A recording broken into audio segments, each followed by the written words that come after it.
Эта онлайн-школа называется «Вперед» на казахском «Алга». Участницы — это девушки молодые с 18 до 25 лет из города Жезказган и Сатпаев.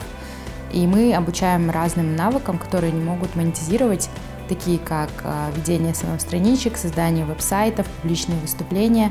И в конце девушки делают проекты на основе того, чему они научились на протяжении 2 недель. Мы хотим просто увеличить их кругозор и показать, что есть такие профессии, которые можно выучиться за 3-4 месяца бесплатно на разных онлайн-курсах, Coursera, edX и так далее, и зарабатывать какие-то хорошие деньги. Основная концепция наша это была, чтобы девочкам было весело, и чтобы они чувствовали себя максимально комфортно и неформально. Мы получили новые знания, которые в дальнейшем будем использовать в нашем проекте.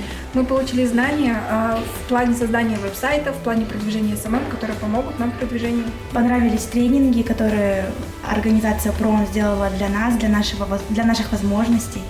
Понравилась искренность менторов, которые проводили нам эти тренинги. Больше всего в этом проекте мне запомнилась встреча с девушками и с куратором. В принципе, мне понравилась, в общем, вся организация всего проекта «Алга». Они дали нам возможность за короткий срок, буквально за полчаса, создать свой проект. Мы опирались на проблемы 2 городов Сатпаева и Жезказгана, и насчет этих проблем мы построили целый проект, можно даже сказать, по улучшениям этих проблем.